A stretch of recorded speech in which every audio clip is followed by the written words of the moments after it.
Mahalo everyone, thank you very much for being here today. My name is Kathleen Castro, I'm with the Guam Chamber of Commerce. And I just wanted to say thank you so much, especially to our senators and our candidates for being here.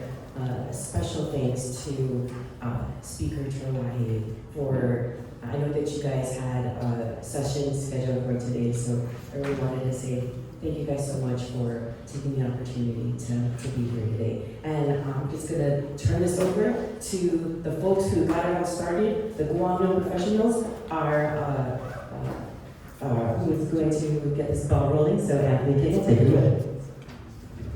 Awesome. Mahalo, thank you so much to Madam President Catherine Castro. She's been a great supporter of the Guam Professionals Subcommittee for ages, and we wouldn't be half as successful if it weren't for her support, the support of the chamber staff as well.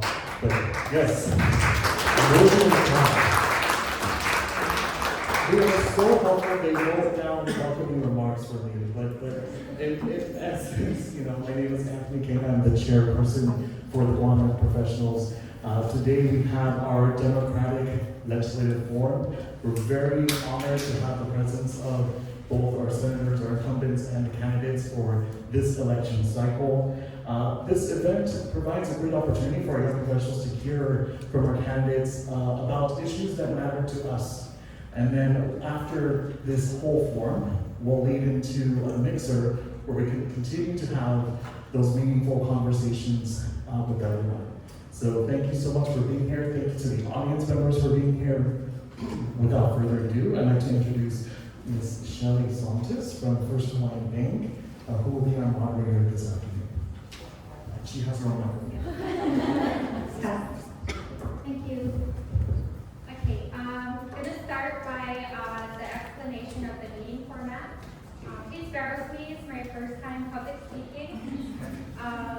Okay, so today's Senatorial Forum will provide Democrat senatorial candidates the opportunity to share their positions on pre-developed topics and questions with the GYP membership and guests.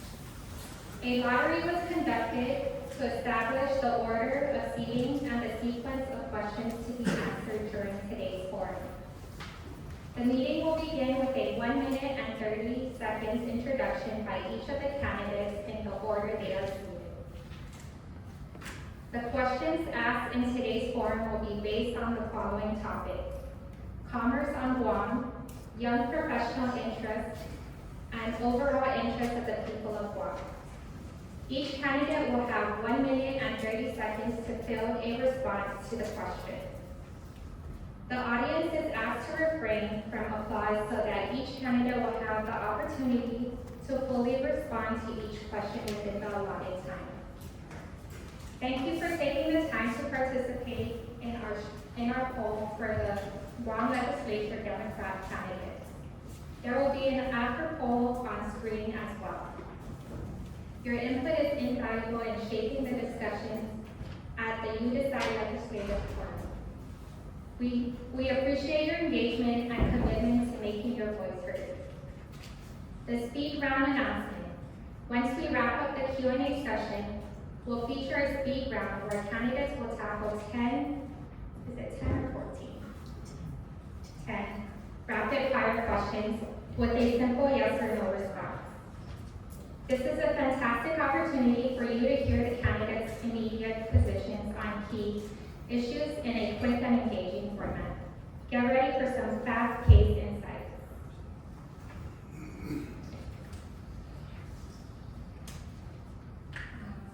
Okay, so we're going to start with the forum questions. The first category will be questions pertaining to the commerce of Guam. For candidate number 1, San Nicolas, what specific strategies do you propose to support the growth of small businesses on Guam?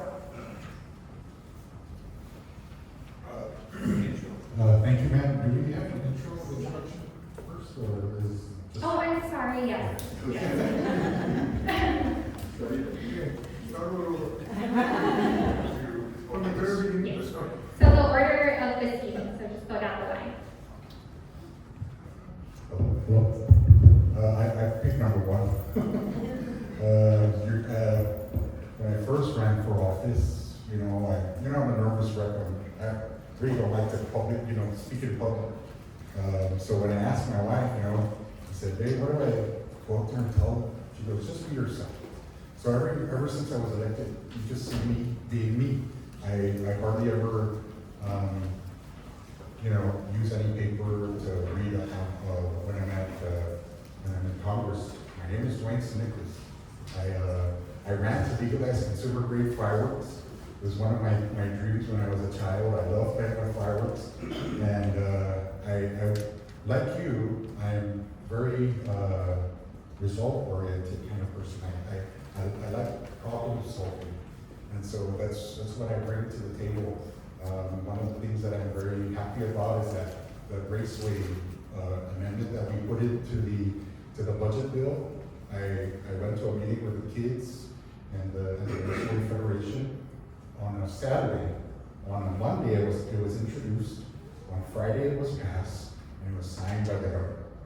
Just like you, I'm result oriented. I love to look for solutions. That's what I do. And I've always done that all my life, and it's got me to where I am. And I hope to be a mentor to you all young professionals. Hopefully someday, you guys can take over the reins, and so I'm here for you. Thank you. Just pass it up. Yes, so you could just pass it. Are you required us to stand? I mean, he just loves to stand. You can sit. Anyway, good afternoon to the young professionals. My name is San Agustin. I'm from the village of Jigu. I'm married to Joanne Joyce. We're about to charter from the beautiful village of Santa Rita. We have 3 children. We have 11 grandchildren. So when it comes to the young professionals, I've got quite a few young professionals. And we do have 1 great-grandchild. A little bit of my background. I'm a retired Army. I'm also a disabled vet. And when you say young professionals, unfortunately I'm not that category anymore. Other than being, I do receive my Social Security already. So I'm in that order already. And I see Joe here laughing at me. But you know what, folks? Since I've been in the legislature, I've always expressed the concept of keeping business in business. That's what we need to do. If you keep business in business, the economy evolves around that. The economy doesn't do it on its own. And if you keep business in business, we'll do just fine. And the other area, I've been the appropriation chair for the past 4 years, or 3 years, 3 terms, and I've always set myself to make sure that there's balance. There's equality and participation by all my colleagues. I've always offered the opportunity for everyone. If you got an issue, come to the table and let's discuss it before we bring it to the floor. And I know that many of the businesses I've approached, and I was the author also of the sales tax. And I'm seriously considering that in the next round, if fortunate enough to get reelected. My name is Joyce Thompson, and I'm number 4. Thank you. Hafide, my name is Roy Anthony Beneventi Quinata. I am the most youthful senator here. So I just want to very much give thanks to each and every one of you for being present here, and to those who will be watching us virtually, thank you for your time. I know you all have busy schedules and you live professional careers. So I want to also thank our sponsors, most especially GuamTemps, the Guam Young Professionals, Bank of Guam, GuamTemps, also Docomo Pacific, and all the partners that are here today. Again, if I missed you, my apologies. So I want to continue on my platform I ran on, housing, economic development, accountability, and that, which in an acronym spells HEAL. And I think that island continues to heal with the progress that we can put forward, and as we pave the road for the next generation, we should ensure that the next generation shouldn't inherit the challenges of the previous. So I'm running again to be the voice, and I want to make sure your voice is heard loud and clear, and I want to continue the work if you allow me to. Again, I'm very blessed to be a first-time candidate and be elected on the first term. So I just want to continue to work hard for the people of Guam and represent you the best I can. So if you allow me to, I will continue to work hard for you. My office remains open to finding solutions and working towards progress for our island. And if there's anything you want to talk to me about, my office email is officecentercanada@guamlegislature.org or 472-4826, which spells Guam. We love acronyms and we're all about digital presence. So, follow me on social media. Thank you so much. You guys have a great day. Half a day and many of God's blessings to all of us here. I'm Tina Linia Barnes. I'm number 5 on the Democrat side, and I want to extend my condolences, Ma'asi, to the Guam Young Professionals for allowing us to be here. I want to share with you, as the longest serving female senator, the longest serving senator now, I just want to say, having over 42 years of government service to serve our people of Guam, it's in my heart, in my soul, with my passion to continue to serve. I am a mother of 4, a grandmother of 5, and a great-grandmother of 9. If I had to explain myself, give an acronym for me, I would say, or one word that can describe Tina William Barnes is I'm a very facilitator. Facilitating is what I do best, bringing everybody, pros and cons, to the same table, to come up with amicable solutions, to do what's best for our people of Guam. I really want to continue to serve. My husband, before he passed away last year, said, you know what, you go home, you run, you win, and you do what you do best. You serve the people of Guam. Again, number 5 on the Democratic side of the ballot, and I want to continue to be your public servant. I give my heart to you. San Agustin.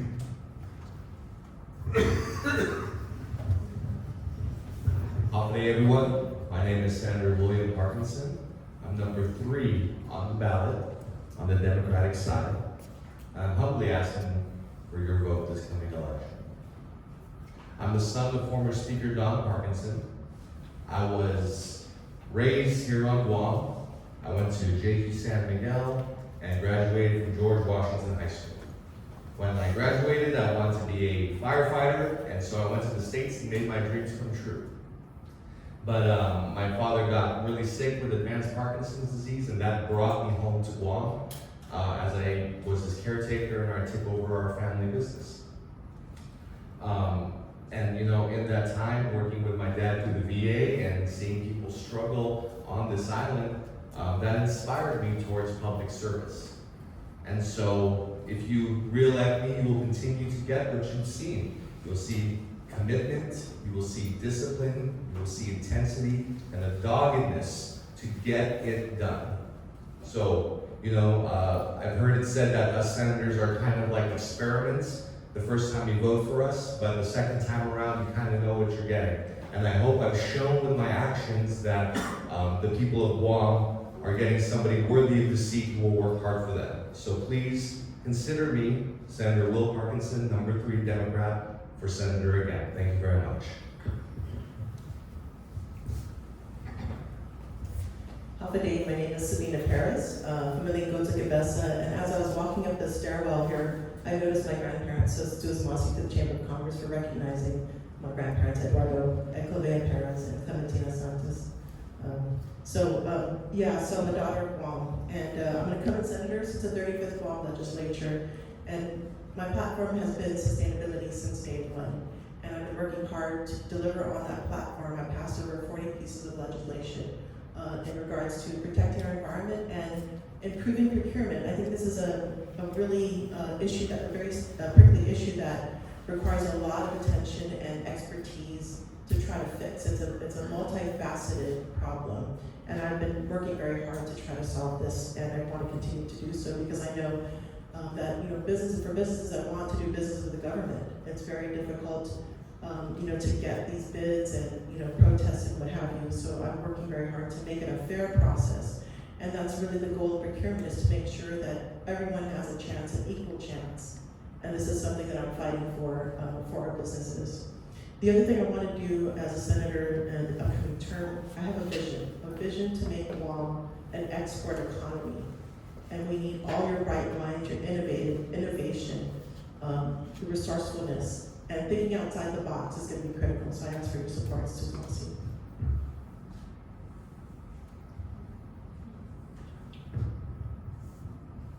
Good day, everyone. I'm Therese Terlaje. I'm currently the Speaker of the Guam Legislature, my second term as Speaker. This is my 4th term as a Senator since 2018, and I'm very honored to be serving the people of Guam. And I want to thank you for this forum, for allowing us, and especially the new candidates, to be able to share our platforms in the Democratic side of the ballot. A little bit about my background. So before I ran for senator, I was a lawyer. I am a lawyer, and I went to school at UCLA. And before that, I had a biology degree, and still very interested in those things. And I will go back to that when I'm done with this. But I use it every day in my work, and I'm very honored to work for the people of Guam. So I put everything I've got into it, and I try to really, in the short time that we are elected for, 2-year terms, to make as much progress as we can and really move forward on things that are really important to the people, particularly the cost of living. I think is really maybe the number one concern next to crime.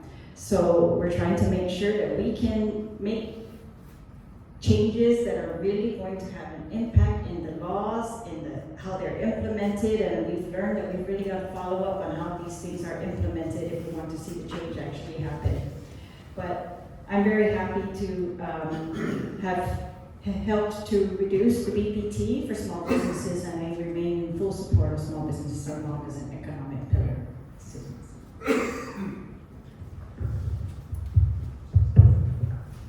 That's not my song. Sorry. Apade, Duenas, thank you for inviting us. Guam Youth Congress and the Chamber of Commerce. I'm Dave Duenas, originally from Dedo. Oh, sorry. Must be there. Originally from San Agustin, currently from Dedo. I'm an Air Force veteran. This is not my first time running. I've run quite a few times. I've learned early in life, if you fail in pursuing a goal, you get up and try again. I'm not a quitter, and I'll keep trying until I get in there.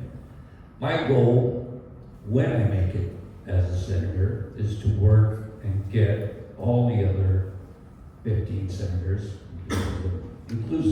including me, to work as a team. It's all about a team.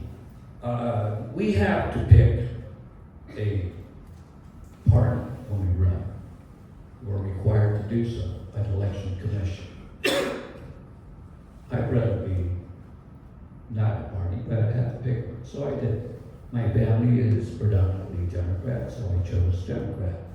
However, should I make it, and when I make it into the legislature, I would hope that every senator that makes it in there leave their party at home from the day they win, and when they get into session, you are now representing the people of Guam, not the party, not a special interest, nobody. Thank you. And that went quick. Hello. Hi, how are you? My name is David Crisostomo. I'm probably an interesting candidate. Well, give you a little bit of background on myself. I was born here in Guam. I grew up in the southern part of the island in Ipan Talafoco. I went through my whole school year here. I'm a graduate of the GW High School, class of 79. Actually, one of the biggest classes that graduated. A little bit background of me. Right after graduation, I didn't really know what to do with it, to continue college or whatever. And I joined the military, the United States Navy. I did 10 years of active duty back in the 80s. To get to a little research of what was going on around the world, it's pretty interesting compared to what's going on now. I'm very familiar with what's going on. I literally grew up really quick. I went from, like a kid, and within that year, I grew up to be a man. I have that, when I left the United States Navy, I stayed in San Diego. I worked in the corporate world, starting at the bottom, become a little professional, being a manager, in the auto industry, and likewise in the retail industry. I'm a small business owner. I came back to Guam actually about 9 years ago. I'm currently a small business owner. I own Mariana's Irrigation and Landscape. And actually I was talking to right now. Anyways, make it quick here. I believe in entrepreneur. Each and one of us here sitting here, there is a big opportunity on this island. We just gotta take that blinders off and move forward. Okay, thank you. Thank you all for your introduction. Sorry for the rush there. Okay, so we'll begin the questions now. So the first category will be questions pertaining to commerce on Guam. So the first question will be for Senator San Nicolas. What specific strategies do you propose to support the growth of small businesses on Guam? Thank you for the question. I'm a small business person too. We just started our business right around the pandemic.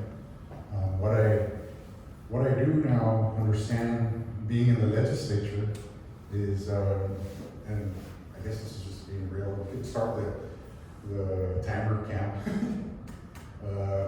Or you just want to keep me on there for a long time? Go ahead. Yeah, okay, thank you. But as a small business person and now as an elected official, you have to balance out the desires of the haves with I guess to take care of the less fortunate. So when I look at this stuff, I kind of like go to Singapore for my answers, and the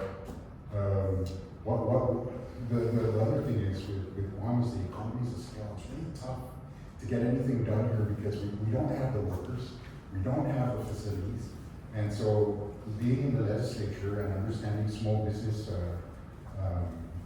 challenges and obstacles, I'll be there to support any measures that come forth. And as for me, I think one of the greatest things that we can do for small businesses is giving them a little bit of a tax relief, because your first couple of years when you start your business, it's really difficult to pay taxes, pay employees, and grow.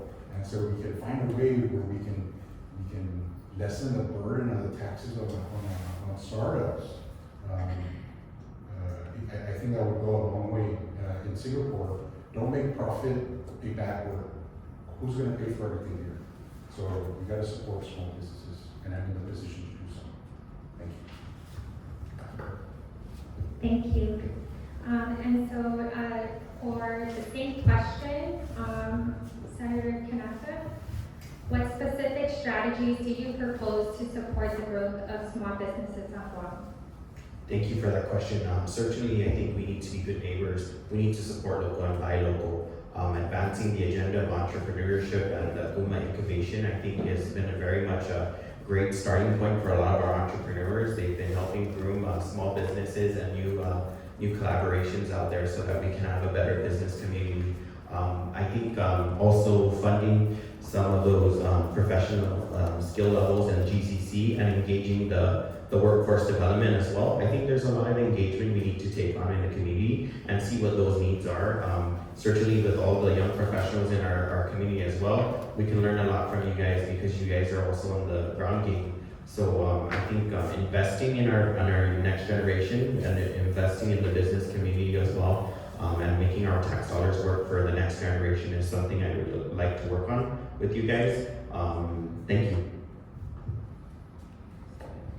Thank you. Same question for David Duenas. What specific strategies do you propose to support the growth of small businesses on Guam?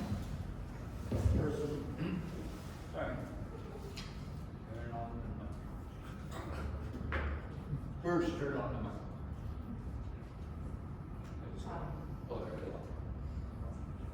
Thank you, Speaker. Okay, repeat the question, please. What specific strategies do you propose to support the growth of small businesses of Guam? First and foremost, I've been an advocate for many years to reduce the BPT. The BPT is currently 5%, I believe. It was supposed to be temporary. It has been there ever since. Should we reduce the BPT, and I believe we should, it would allow the small businesses, big businesses, to have more funding to grow their business, hire new employees, and it's just something I've been really passionate about. We have a surplus in the government for the last, how many quarters? I think every quarter we've been having a surplus in the millions. That tells you a lot. It tells you we're collecting more revenues than we projected. And I think the contributing factor is, in fact, the BPT. Lower the BPT would encourage employers, small businesses, to hire again more people and grow their business. More income for Guam via taxes. Thank you. Thank you. Next question will be for Crisostomo. How do you plan to address and mitigate issues related to Guam supply chain and import dependencies? Yeah, sorry about that question earlier. Just looking at that, like back in my younger years, we were actually more, our island itself as a culture, we were more or less like self-functional. We don't have to rely on imports. In regards to this, it's actually the biggest problem here is the cost of importing goods. I'm very familiar with that. And it seems to be that Jones Act gets into our way in our livelihood. And I'm just thinking, I was just noticing, the watermelons coming in. I mean, why can't we just get it, from the Philippines? The freight coming here, it's a little bit cheaper. A lot of their goods. And going into that case to where, how we're going to fix it, I just need to really look into it more. I don't like to speak in something and give you an answer that may not make any sense. Because I'm this type of person, I do a lot of research, I'm pretty good at it, and maybe ask a lot of questions at the right places, and that I could deliver an answer for you. And I apologize for not answering the question directly, but it just needs a lot of more research and just a lot of push maybe into Congress, talk to our congressmen and push, get some rules for on the Jones Act in regards for our well-being, supplies, being shipped here to Guam. Because as of now, and I know this for a fact, okay, we have no choice, but use, what's that, Matson? Doesn't make sense. Thank you. So same question for Senator Terlaje. How do you plan to address and mitigate issues related to Guam supply chain and import dependencies? Thank you for that question. I think, of course, the answer is to grow it locally, right? Homegrown is the only way to reduce our dependency, and we do that as much as possible so that those that we cannot do, of course, we're going to have to face. But we have very many measures designed to do exactly that. In addition to, lobbying Congress for changes to laws that are really the impediment to our lower costs of importing goods. We reduce our impediments as well locally, but we have passed laws to increase food supply, right? And the entrepreneurs, especially who are engaging in food production, as well as to grow our own nurses. We really need to do that instead of paying the higher cost of travel nurses. And teachers, same thing. And we have put significant amounts of money towards these scholarships and training, and also to diversify by QCs the different industries that we're going to do here on Guam, so that we're doing them locally as opposed to bringing them in. And all of this, the supply chain, we use the apprenticeships as well to train people in these industries again that we don't have, and so that we can build those things ourselves with the training that we have been able to implement with significant amounts of money, a lot of it in the Manpower Development Fund. Thank you. Same question for Senator Parkinson. How do you plan to address and mitigate issues related to Guam supply chain and import dependency? Yes, thank you for this question. I echo the thoughts of the previous speaker that we got to look towards growing it here locally, sustainably. One of the things that we got to look at is on the overall picture, what can we as an island reliably produce in a kind of calories per acre fashion. You know, how many people can we sustain on that? Because once we figure out the answers to those questions, and not just what we can produce on land, but what we can produce on sea, you know, in terms of fishing as well. Once we figure out what we can sustain locally, that'll give us a benchmark on how to figure out how much we gotta bring in by ship. Because really, that's the thing, right? We are so bound by all of the supplies coming in that if that supply chain was ever disrupted, we have to have a real conversation about how much can Guam last in terms of our supplies if we're not growing them locally. And so I think, you know, not only should we be growing them locally, but we should be potentially storing them in case of emergencies, that we have a supply of food ready to go to be distributed in case of a pandemic, in case of a typhoon, in case of these black swan events that seem to be exceedingly more common. Thank you so much for that question. Thank you. Next question. For Senator San Agustin. What are your views on diversifying Guam's economy beyond tourism, and what sectors do you see as potential growth areas?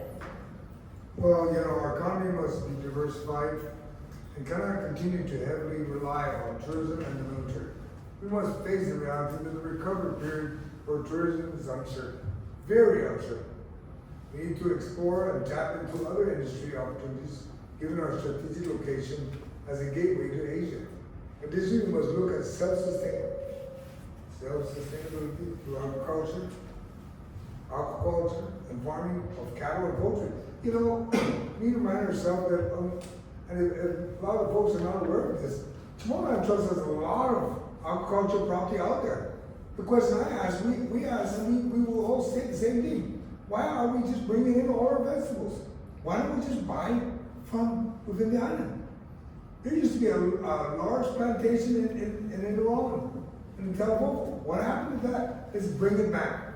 And with that, this will assist the island in building our economy. We need to start buying and not bringing in the product. We seem to have a habit of exporting our own money by bringing things in. Thank you. Thank you, Senator. Same question for Senator Tina Muna Barnes. Thank you very much.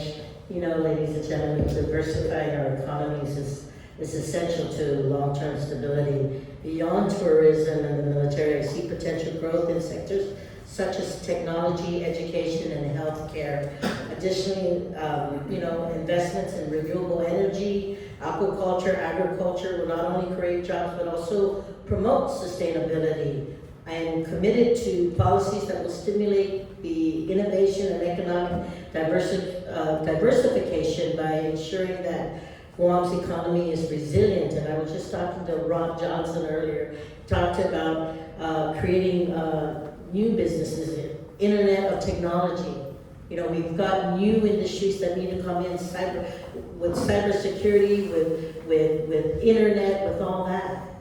We need to bring it up to the forefront, and I am committed to supporting policies that will definitely stimulate that, because being able to sustain industries here, new industries, it's also about keeping them here and providing higher paying jobs so our community, our people can stay here and not leave to go off island to get the higher paying jobs. We need to be comparable. This has been such a beautiful place to live in. We are so blessed by God. We need to be able to support it. Thank you. Thank you, Senator. Same question for Senator Sabina Perez. What are your views on diversifying Guam's economy beyond tourism, and what sectors do you see as potential growth areas? Yeah, thank you for that question. I think this is really essential to really creating economic development for Guam.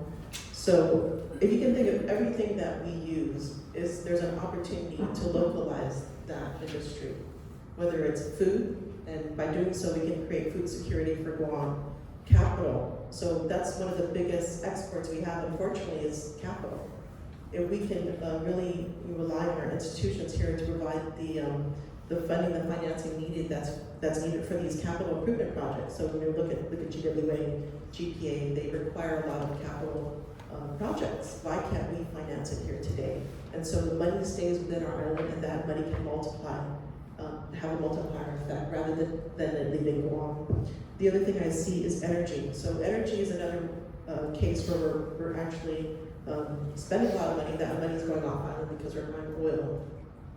So wherever we can produce energy locally, and imagine if we could produce our own solar panels here and become an export. That could become our export industry. We leverage that. We leverage that industry to supply ourselves, as well as provide more money coming into Guam.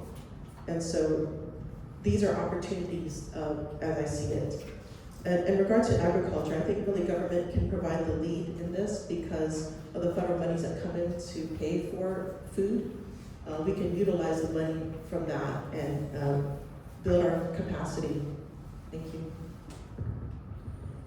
Thank you, Senator. The next category will cover young professionals' interests. First question will be for San Agustin. Senator, how will you work to create more job opportunities for young professionals on Guam in both the public and private sectors? First of all, I'd like to thank you for providing the questions because I wrote out all the answers. So if I'm always looking at my script, please don't penalize me for that. Okay. Strengthening marketing initiative on career opportunities for young professionals is one way to create awareness of what is available in both the public and private sectors for jobs. Additionally, building on public and private partnerships now more than ever needs to take place so that we may collectively work on opportunities of success. And your question was how will you work to create more jobs? One of the saddest part here on Guam, and I see this in Guam. You see a lot of signs or on newspaper job opportunities. Well, you know what? There's folks that are graduating from high schools, folks that are graduating from GC and UOG. Why do we need to announce we have positions when we should be going after them and saying, hey, you own your GP? It's like what the military does in high schools. They give you a card saying, you graduate, we're going to recruit you. We should be doing that at GC and UOG because why? We always talk about we're short of nurses. Well, why haven't we market that? Why haven't we gone to the nurse school and says, on your second year or third year, when you're ready to graduate, you pass all the career, we're going to hire you at GMH or public health or wherever we need to hire them. And so be it, because a lot of folks have talked about this. DOA says we're short on accountants. Really? You got a school up at the University of Guam. You got students at GC. Why don't we market them? Why don't we bring them to us? Why do we have to wait for them to come? We should be going after each one. Thank you very much. Thank you, Senator. Same question for Senator Terlaje. How will you work to create more job opportunities for young professionals on Guam in both public and private sectors? Thank you. I didn't get the question, so I don't have the answer but I'm going to try my best, of course. This is something we try to do every day, right? Create job opportunities for all of our young people and for future generations as well. This is something I don't think we can ever lose sight of, otherwise we're just not doing our jobs. So yes, we've tried to do this, and I think COVID really taught us that we need to shift. We have some critical needs on Guam that are not being met, that we do not even have professionals to fill. We have to fill those. We've put money into scholarships. We have expanded our apprenticeship programs for these very critical needs, like nursing, teaching, like shipping industry, like there's others. We've even expanded to diverse types of fields and government support of those through QCs, through really keeping the BPT at a minimum for new businesses. So the more new businesses, the more opportunities. And the better that we can pay them, the better we can give them a good quality of life here. I think that's really what's going to create the job opportunities on Guam. They're going to want to stay here because they have a good quality of life here. got to keep housing affordable and also keep crime limited.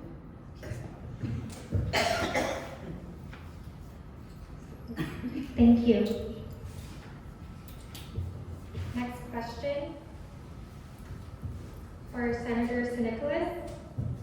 What initiatives will you support to enhance professional development and career advancement for young professionals? I need to stand up for this. I didn't also get the questions there beforehand. So, I'm going to answer this as honestly as I can, with what I understand. But it said your initiative to support and enhance. What we really need to do, if we're going to do something like that, is get outside investments. I was talking the other day. I was saying, hey, why don't we encourage our youth to take advantage of technology? We understand now that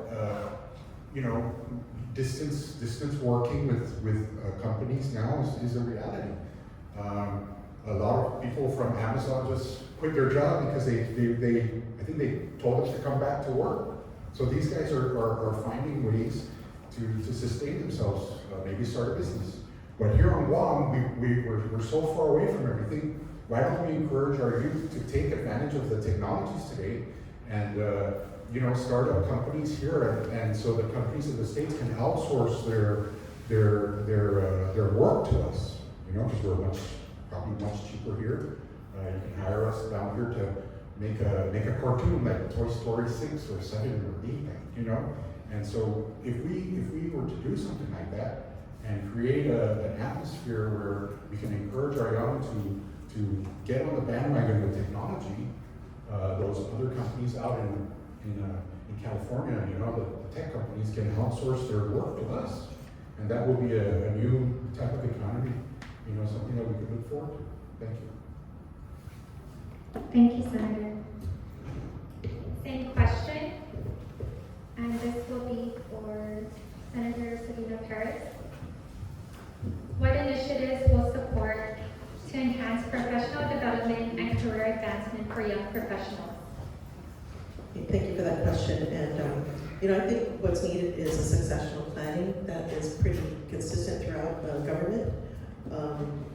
Also providing any kind of perhaps subsidies to help these young professionals pursue, higher learning, advancement in education.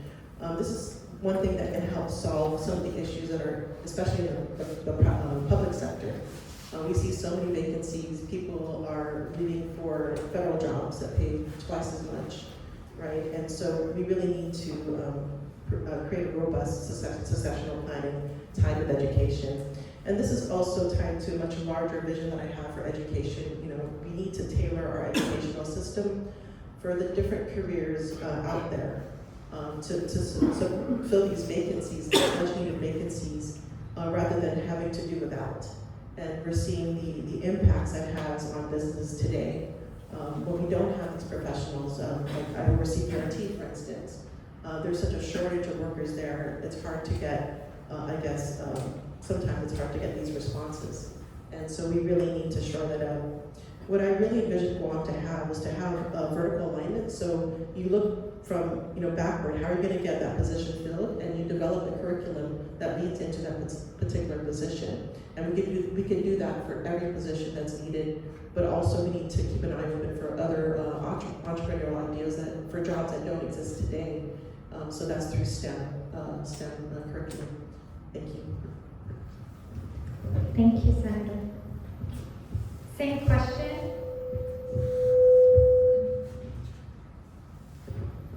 Sorry. This will be for Senator Muñoz. What initiatives will you support to enhance professional development and career advancement for young professionals? For that question. I recently secured funding to allow for students from Guam to attend 160 colleges in the West Coast to receive almost in-state tuition. We've had over 180 plus students from Guam that have availed this program with a savings of over 1.6 million and continuing. But folks, we cannot stop there. We need them, we get them the degrees, but now we have to secure that we have industries here who want to support higher paying jobs. So for students who do not want to go to college, right? I want to say that we here at Guam have advocated for programs that are teaching here. We look at CEFA, which is Sciences Fun Academy. We look at Career Tech. We look at BTAX, which is the Business Technology Academy with an emphasis on aviation. We have the schooling here, and we can educate them, but we must be able to continue to support them. There is no one-size-fits-all solution, but we must keep on trying. And with the successes of these educational schools that are here for us, that have gotten created through the charter schools and all that, we must be able to support those efforts, because there are those who want to go to college, but there are those who just want to go straight into a career, and that's what we need to support and advocate for. Caesar's Mercy. Thank you, Senator. Next question will be for candidate David Crisostomo. Can you discuss your stance on improving access to affordable housing for young professionals starting their careers and families? Thank you, Barry. Okay, thank you there. Actually, I was reading that question there earlier, and we have an issue about wages on this item. Housing prices is extremely high. It does not match the wages of what the average person makes here. I was a real estate agent in California, so I could pretty understand this part here. It does not make sense. I will, and actually we should, increase the minimum wage, and likewise all the other wages that make it match. That's the way it's in, because housing market basically it's the way they value housing, the way the market is on housing is how a person or how much a person is willing to pay. That I do know. So in this sense here, the market, the wages, we need to increase the wages of all the workers out there. That's the only way to get there. That's, what is that called? Period. That is the truth. Thank you. Same question for Senator Quinata. Can you discuss your stance on improving access to affordable housing for young professionals starting their careers and families? Thank you for that question. Certainly, I think we passed legislation that will work with USDA to offer SUDA funding, so it would help Jamar Land Trust access funding in the federal side to avail for infrastructure development. Certainly, one of the bills that I introduced in the beginning of my term was to offer infrastructure funds from the general fund. But I think what we need to do is realize that we've come to a shortage around the island. We've also looked at the federal side where there's initiatives for specific parcels of land because of the military's influx and development here. But I think we need to work with the federal side to see how we can bridge the gap and ensure that the buildup is not only happening inside the gate, but outside the gate. I think the Uncle Sam should take full responsibility for the shortfalls and the shortcomings of their promise that will make sure that development will happen inside and outside the gate. We certainly know that there's big contractors on our island. There's a lot of investment from the other areas in our region. So there is a lot of money moving on the island, but it seems like our local people are the ones that are hurting the most. Wages is one concern as well. We need to definitely look into that. But one of the greatest exports our island has, and is such a travesty, is our talent and our people leaving our island. Because there's greener pastures in other areas. Hawaii has faced the same issue. We are already Hawaii. And I know that this is a very harsh speech, so I just want to leave it at that we really need to work hard to find some solutions for that. And my time's up. Thank you, Senator. Same question for Senator Parkinson. Can you discuss your stance on improving access to affordable housing to young professionals starting their careers and families? Well, frankly, we need just more housing inventory.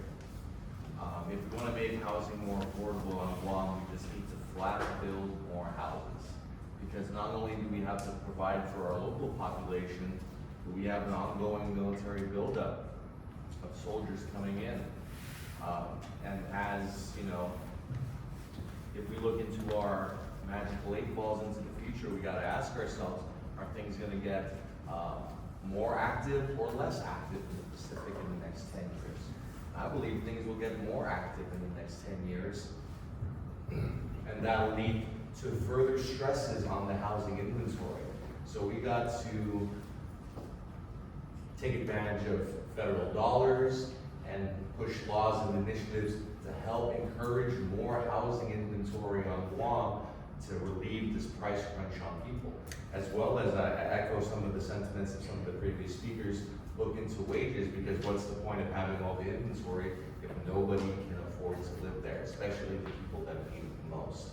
And so, no, housing is going to be one of the big issues, probably of my generation as a millennial. Housing is something that we're never going to be comfortable with. The dream of home ownership seems like a far off myth. And so, anything we can do to ease that burden, we should. Thank you. Thank you. Same question for candidate David Duenas.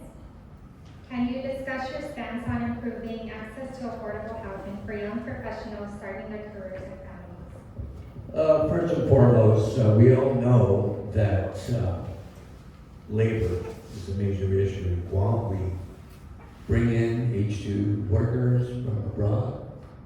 They have to be housed by the contractors. They have to be provided medical care.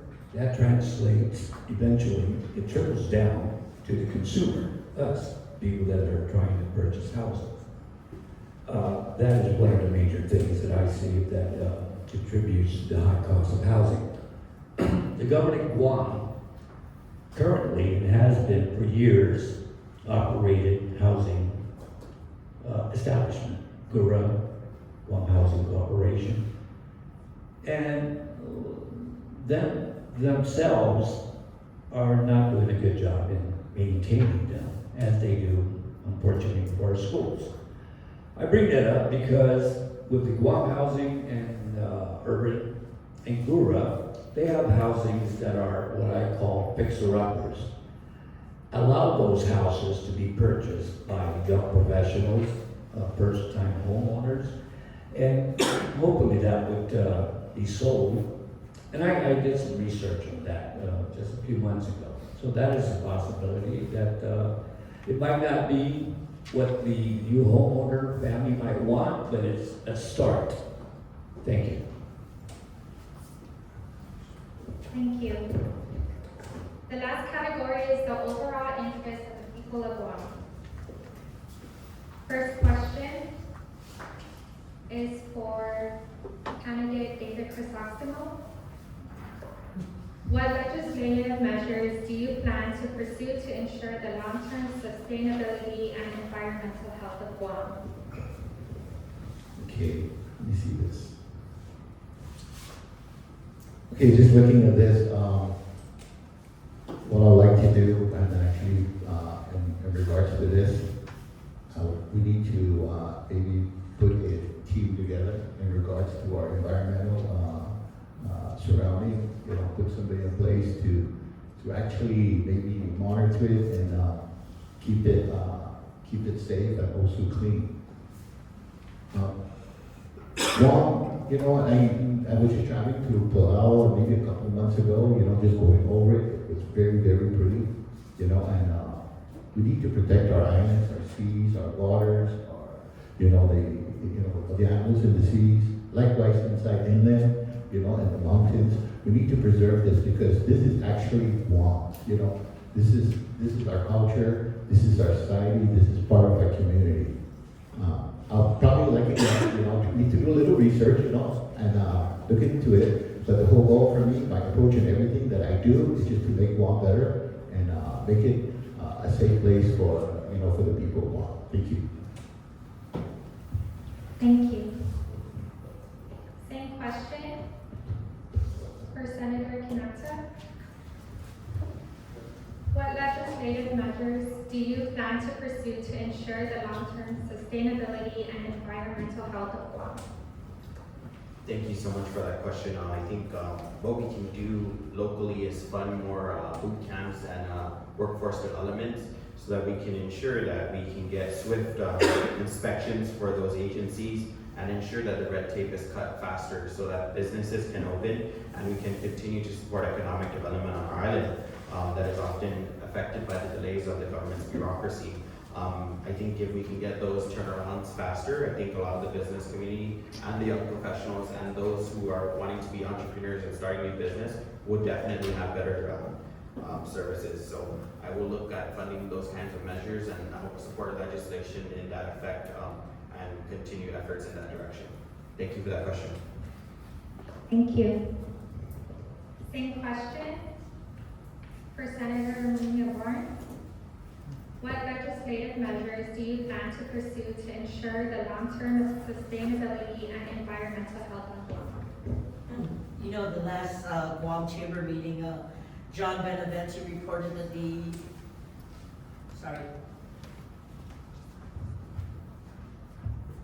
sorry about that.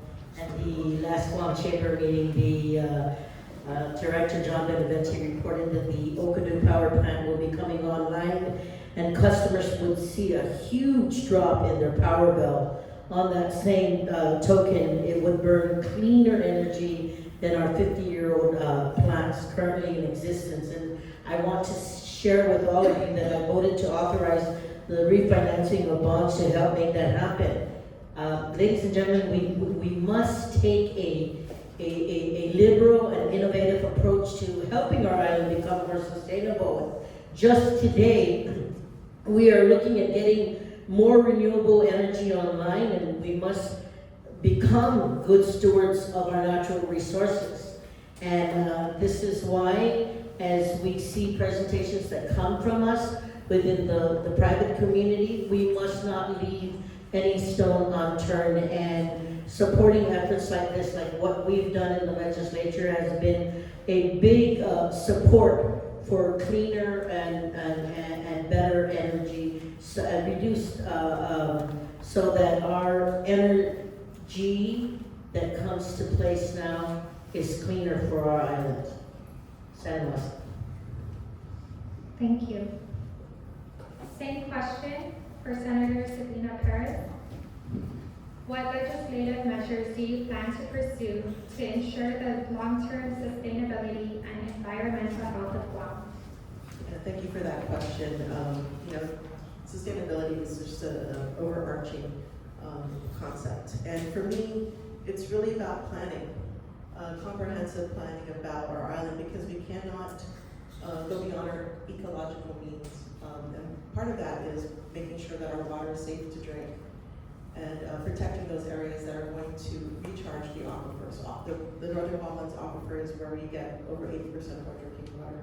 And you know, we're very fortunate to have this resource. Other places around the world, you know, have to rely on, or, you know, they've experienced droughts. Guam is blessed with a huge amount of fresh water, and less than 1% of the world's water is fresh water. And so imagine our island, we have this resource to ourselves, and we need to protect it.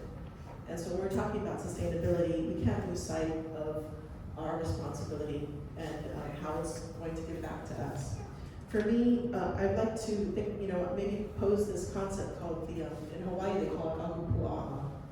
And it's basically, the way I can explain it, it's a rich to read concept. So the Hawaiians have practiced this for many years or centuries perhaps. And they were able to live off their land without impacting it. So they knew the best and highest use of that watershed. And so we need to start thinking in watersheds and living within our ecological means, and that is going to determine the type of development and what can sustain us as a people. And so that is some concept that I would like to further develop to Austin. Thank you. Next question for Senator San Agustin. How do you intend to address the high cost of living and economic economic disparities faced by many residents of Guam. You know, I'm always looking for ways to help offset the effect of inflation for our people. The stabilization I've authored was the power rate, the rebate that everybody got. I was the first one to start that, and it's been going on for what now, 2 years. Then we have the gas tax relief bill. Then amending the Dave Santos Act to give relief to small businesses, raising the threshold for the first-time homeowners program, and increasing the minimum wage. We started that. I'm asking all the colleagues, let's continue that. Let's raise it. All of these efforts have given immediate relief to struggling families. Long-term solutions are key to helping our people cope with inflation, supporting efforts to expand local agriculture commodities will lessen our dependence on imported goods. Expanding into new industry will help grow our economy in new sustainable ways. Additionally, if you guys remember, several years back, I'm the one that introduced the sales tax. Converting the business privilege tax to a sales tax is another means to make cost of goods more transparent for our people. Because today, they all claim they raised the rates because of BBT. Really? No, they raised the rates for their profit. 5% doesn't go up 2 or 3 times on the same year. And with that, and then we get the commitment from the businesses that if we change the business privilege tax to sales tax, they will reduce the cost of goods. When they do that, then everybody will benefit from that. Then we can do a real sales tax. Thank you very much. Market research, the market will take care of that, sir. Just go ahead and pass the sales. Hey, you got a minute and 30 seconds. I yield my time to you. You know that was myself. Thank you. Same question for Senator Parkinson. How do you intend to address the high cost of living and economic disparities faced by many residents of Guam? Well, thank you for this question. The high cost of living, when you're thinking about tackling this problem, you kind of have to look at it in 2 phases. You know, there's the immediate concern, how do we help people now? And, you know, to echo my colleague there, things like the power credits, waiver on credit card fees for government transaction, gas tax relief, raising of the minimum wage. These are ways we can, in the short term, alleviate some of these cost of living concerns. But these are kind of band-aids over gunshot wounds sometimes, and that the real fix is more lasting and more long terms, and that is providing people with long jobs that aren't just jobs but are careers, things that people can build families around. The family unit is the most important unit in our society, particularly in Guam society. So we should be encouraging not just job growth, but specifically job growth that leads to families. And by having those type of jobs, by having a pipeline of educating and putting these people into positions, we can set ourselves up for success. The jobs are out there. We are seeing, if not countrywide, a global shortage of skills and labor. So we just train our people up, find a way to keep them here, and we can set ourselves up for long-term success. Thank you. Thank you, Senator. Next question for Senator San Nicolas. What is your approach to improving the healthcare infrastructure and services available to the people of Guam? Thank you. I'm going to stand up again because I get more excited when I stand up. I was listening to all the questions and I'm like, man, I like that question. I like that question. I like this question. Not particularly this one, but I want to say, I travel all over Asia and I was thinking about how economies of scale. We always go back to economies of scale. You got to understand, we live in a small island, and there's just some things here that's going to be more expensive than everywhere else. There's some things here we're not going to be able to access more than everywhere else because we're small. We live out here in the Pacific. So I went to a daycare and I said, hey, why don't we figure out a way where we can find a way to get the federal government to pay and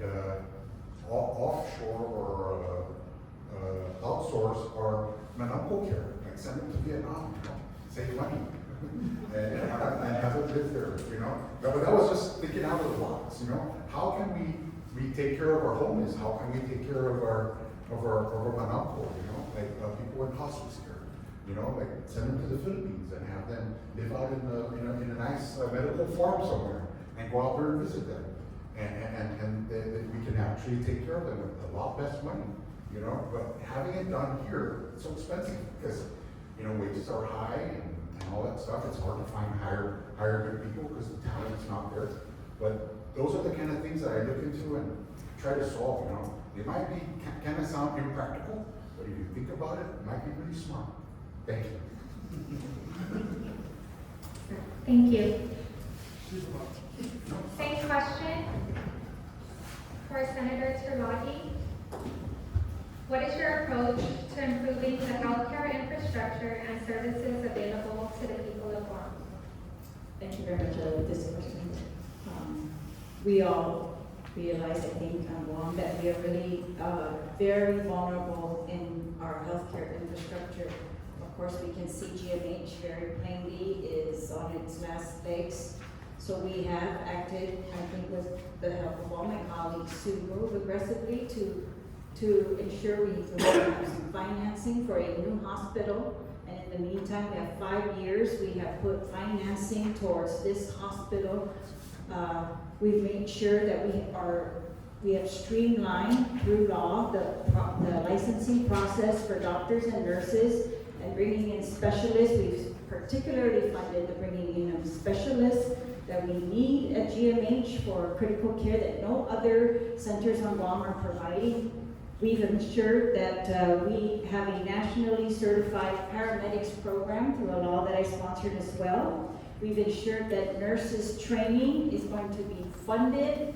Scholarships will be funded. We are funding benefits for nurses because nurses are the first line of healthcare on Guam, in the hospitals, in public health, and in private clinics as well. We've put money towards Guam Cancer Trust Fund and towards screening of cancer because cancer is very high on Guam, and to screen it and catch it in its early phases is really our biggest hope of saving their lives and saving costs as well in future health care. We've increased through work of Congress and everybody together a Medicaid coverage for residents of Guam. This is huge. This takes a big burden off taxpayers by covering that through federally funded Medicaid. Many other things. Thank you. Thank you. Same question for candidate David Duenas. Thank you. Same question. Oh, good one. First and foremost, it's no secret the hospital is old. So the first thing we need to do is, we can throw money left and right. We can build a new hospital. We can do all of that. What we need to do is make sure there's a budget for maintenance. That is the crux of the problem. Not just with the hospital, but with everything that the government operates. From hospitals to schools, housing, Guam housing, the roads, everything. It's all about maintenance. And as far as services, when and if we built the new hospital, and we do know we need a new hospital, equip it with the state-of-the-art equipment. You bring the equipment in that the medical specialty doctors, I know I have relatives that are doctors and they want to practice in Guam. Unfortunately, they can't. Sit down today if I can because they don't have the necessary equipment I need to perform my practice. So equip it with the proper state-of-the-art equipment. The professionals will come. Maintenance, budget the maintenance. We have a history, long history. We give you money, no problem. Give you millions of dollars. We're gonna appropriate, we're gonna give you money. Nothing is ever mentioned about, we're gonna give you some money for maintenance. Thank you. Thank you. So now we're going to move into the speed round. So, senators and candidates, you guys have the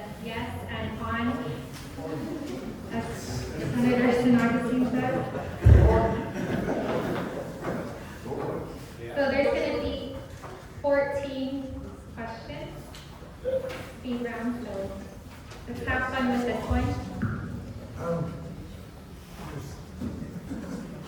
Yes, that's Are we going to put this up at the same time? Yes. Okay. You guys ready? Okay, first question. Do you support increasing the minimum wage in Guam?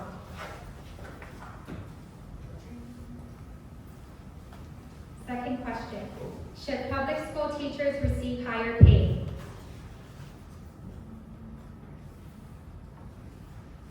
Are you in favor of granting tax incentives to small businesses? Do you believe Guam should reduce its reliance on tourism as its primary industry? to some extent. Do you believe Guam should reduce its reliance on tourism as its primary industry? Should government employees be held to higher accountability standards? Por favor. Do you support a comprehensive public health care system? Should the government allocate more funding for mental health services? That's all federal grants. Are you in favor of term limits for senators? You're up for election. That's the limit, 2 years. Should public transportation be expanded and improved? Do you think Guam's education curriculum should include more Chamorro cultural studies? Are you in favor of increasing subsidies for local farmers? Oh, yes. But produce. Should there be stricter environmental regulations for new development? Should there be more government oversight of private utility companies? Private utility? Yes. Private utility companies. We don't have it. Do you support converting the BPT to a sales tax? Oh, yes. Good job. Get past the bill right now. That completes the speed round questions.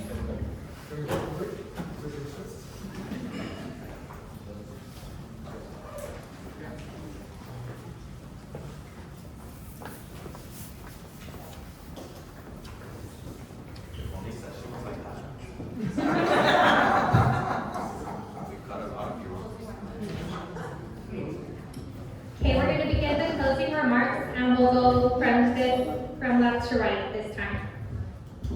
Thank God. And you have 2 minutes. Okay. Thanks again, everybody, for having me here. I really appreciate it. Yes, I'm a first-time runner. My name is David from Crisostomo, Democrat number 8. If I do get elected, I will work for the people. I will have my ears open. I'm willing to listen. I will have your voices heard, not muffled. And I like to see the great changes. Like here, my colleagues here, actually the current senators that are sitting, I really appreciate them. They're really doing a fine job. I just want to be part of that team, the winning team. Go Democrat, Viva Democrat. Viva. You know, we picked numbers in the beginning. Were you guys following that or no? I don't think you were, right? Yes. You were? Okay. Keep the clock moving. All right. All right. Anyway, it was fun. Thank you very much for inviting us. Again, I'm Dave Duenas, number 2 Democrat, and this is not my first rodeo in running, and I'm not a quitter, and I'm going to keep trying. I am definitely not your conventional, I'm not your normal candidate. I don't do things status quo. I think outside the box. And that could be very much the reason why I haven't made it yet, but I'm going to stand by my principles. And for example, let me give you an example. I don't do fundraisers. I never have. Never will. I don't believe in it. I decided to run for office. I'm not gonna burden you with, hey, give me your money. You know, we live in hard times, folks. You know, we're all struggling. I've struggled. I'm sure some of you have as well. So again, I'm definitely not a very conventional candidate. I don't do things status quo. I like to think outside the box. I'm definitely a team player, and I'm hoping to get in there and offer what I know I'm capable of offering to the people of Guam. First and foremost, you know, no more of this politics in the legislature. You know, when you win, you get a seat in the legislature, upcoming 38. You get in there, you work for the people, nobody else. Period. Not a party, no special interest, just the people. Just do the best for the people, for our children, for God's sakes. If not for us, at least for our next generation. Thank you.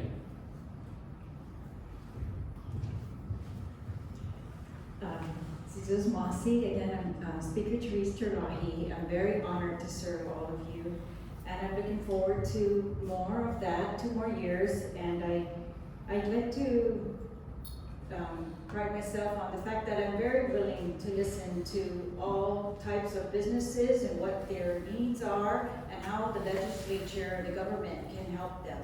Some of it is to remove impediments, some of it is to increase possibilities, like we just passed a law to increase a different type of ABC license. So like for innovation in your industries, to keep the costs down as much as possible is really a very big priority of mine.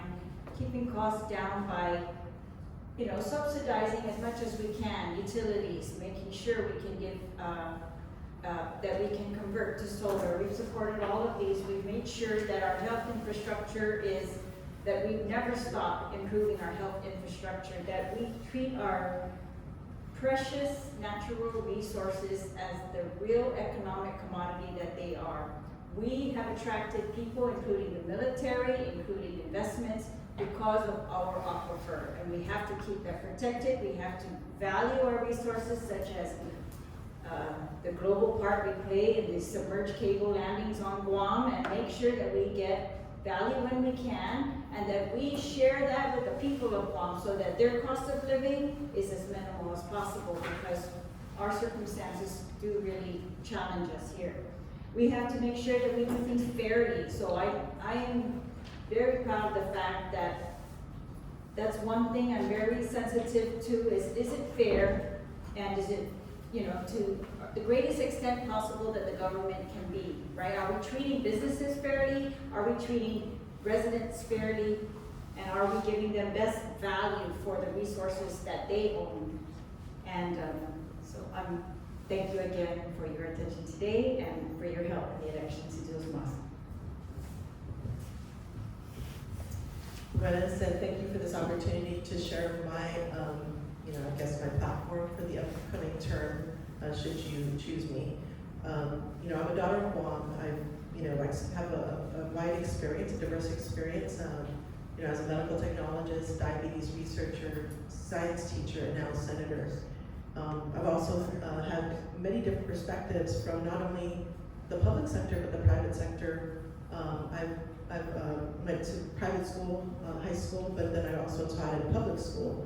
So I see both sides, and I'm willing to use everything in my toolbox to fight for the betterment of Guam and the betterment of our people. And I'm not afraid to do the hard work. And I've proven through my track record that I've done hard work and I'm delivering on my platform. And I really would like to see, what I see an important need in Guam is economic development. And something we all know, we need to diversify our economy, we need to localize it. And I'm willing to roll up my sleeves and do the hard work to do this. The other thing is, I definitely want to even continue my work for environmental protections. And this is where I see an opportunity, is that, naturally, and traditionally, economic development is often opposed to environmental protections. But I see a different vision, that we can do both. And in fact, that is what's gonna sustain us, is if we can accomplish both at the same time, and also develop our community. Because when we do that, we achieve sustainability. And I ask, and I really want to encourage every one of you to be a part of this, because the government can't do everything. We have to have also, the private sector, nonprofits to take part in this. And the answers are in our community. And I'm willing to work with you, and I humbly ask for your vote this upcoming election on number 10 on the Democratic side to respond. Good day, everyone. I'm William Parkinson. I'm number 3 on the Democratic ballot, and I am pleased, humbly asking for your vote to get back into the 38th Guam legislature. Serving as your legislature has been one of the great privileges of my life. To be able to wake up every day, not quite sure what I'm going to be doing, but knowing that I'm going to be doing meaningful work that helps serve my community. I once stood in the rain in a bush all weekend putting up signs because I want to be your senator. And that same fire is still in me. I wake up every day loving my job, loving what I do, serving you. And that has allowed me to reach what I feel is a greater potential for serving the island. And as I grow in this position, as I grow as a citizen of the island, I hope to grow with the island. I'm a father now. I find my motivations changing. Where I once had a nebulous idea of I want to serve the island, I want to make it better. Now I find it much more focused that I don't just want to make it better, I want to leave Guam better than I found it for her, for all the children, of all the people here. I want to take this position, do what we can with it, and leave it better than I found it, whatever that looks like. I want to get Guam to a place of greatness. We are at the apex of history where Guam could be front and center on the world stage, and we should take advantage of that to make sure that Guam prospers for the long term. So if you re-elect me to this position, William Parkinson, number 3 on the Democratic ballot, I will continue to fight for you.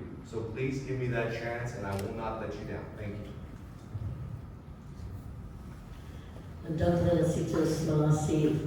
To the Guam Young Professionals and to the Chamber of Commerce for giving us the opportunity to be here and share Democratic views with you.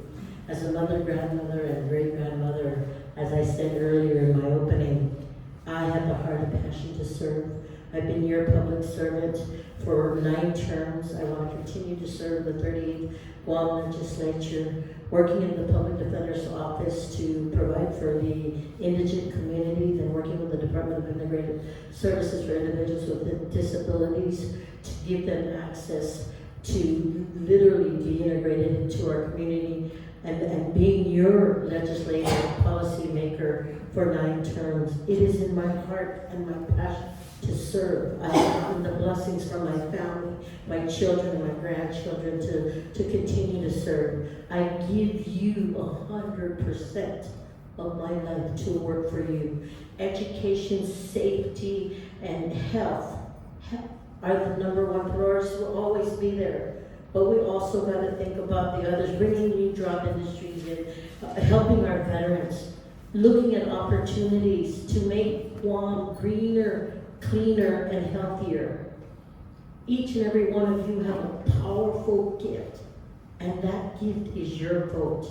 Only you can make a difference to see who your policy makers are. I am Tina Munoz, Tina Rose Munoz. I'm number 5 on the Democrat side of the ballot, and I humbly ask you to consider me as one of your votes for the upcoming 38th Guam legislature. Look at all of the candidates here. I would love for you to vote Democrat, but I know that it's only you that can help make the difference to look at the policy makers that you have, and I humbly ask you for your vote. And Dr. Masiju's Masi, Sijus will be in DC, Hamza, Todos, and San Agustin.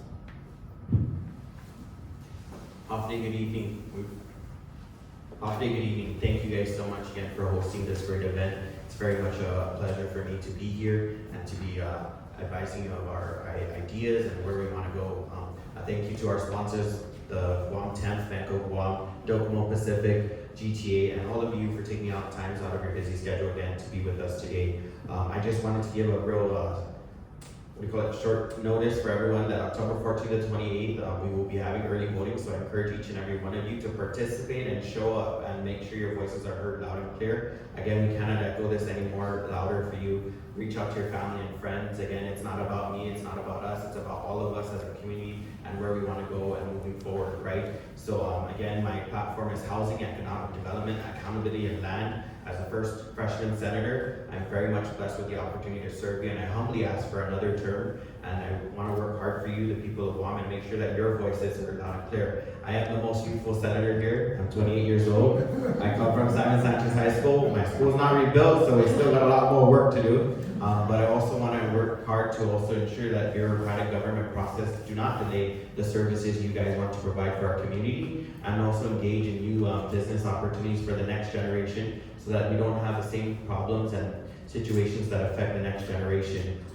Land is one of my oversight wishes, but it wasn't given to me this year, so I look forward to working hard on that again next year. And thank you again for all your time and your support for us and giving us the opportunity again. Thank you. God bless. And it's nice that my colleague said he's the youngest, because I happen to be the oldest in the team. But you know what, folks? I wasn't as fortunate as some of the colleagues that I have here today. First time we ran, they won.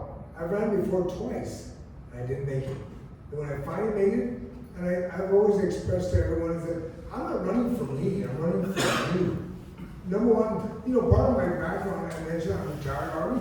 Yeah, but I'm also a former criminal tax investigator. Well, I was also on the Board of Education. I fought for the children on all the schools. So I know what's going on there. When we talk about taxes, I'm very familiar with taxes. I know exactly what everyone is dealing with. And you know, and everything I've always pursued, and if you notice on some of the bills I've introduced or co-sponsored, it was all about the people of Guam. It's not about me. But at the same time, it affects me. So every time I see a bill, first thing I think about it is how does it affect you? Because whatever affects you, affects me. So we gotta make sure the playing field is the same, no matter where we go. And with that, I've always expressed that if we take care of the people well, then we take care of our environment, everything will work its way. That, I believe, is the way we need to do business. And with that, I'm number 4 on the Democratic side, and my name is Joe San Agustin, and I humbly ask for your support and your vote of confidence. Thank you. Eat it, Sam. Thank you. I'm going to stand up because you know I get more excited when I stand up. I really wasn't supposed to run. I was just supposed to pass out the petition and you know, to get fireworks going. And I brought home a packet one day and I told my wife, so baby, guess what? They told me to just run. And so I ended up running, and I didn't think I was going to win. I wasn't supposed to run. I didn't think I was going to win, but I won. Here I am. You know, running and being in office is a totally different thing. You know, so I made it a point never to criticize politicians ever again, because it really is something that I mean, you just really have to have the heart for this and care for the people. I still can't believe it. I'm still in shock that I won, and working with all these great names up here. All I've ever wanted to do is, you know, just help people, make people happy. I'm a school counselor, former school counselor. I'm a veteran, Army veteran of infantry. I'm Santa Claus. I did that for the Navy Exchange. It changed my life. You know, you always see me laughing because, you know, I don't have any attachments. You know, everything that I do is really just for you. Nobody pulls my strings.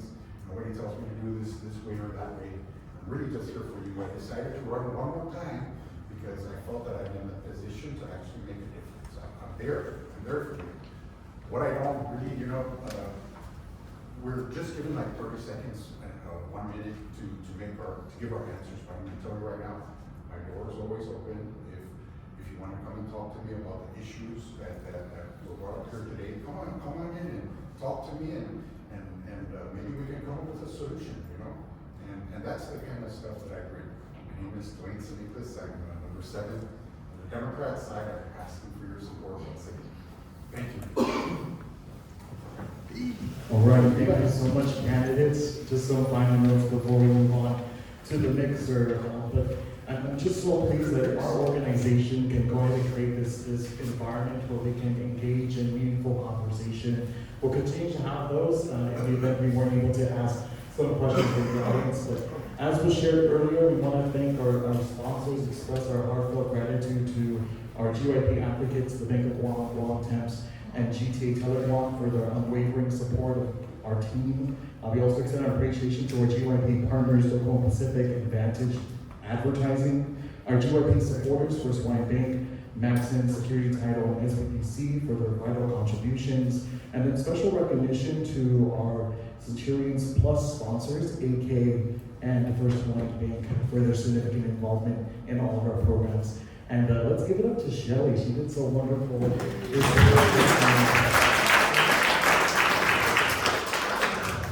To our candidates for the legislative body and to those in the audience, thank you so much for being here. To the staff and leadership at the Guam Chamber of Commerce, to include our board of directors, your support means a lot to us. So let's enjoy the rest of the evening. Thank you so much.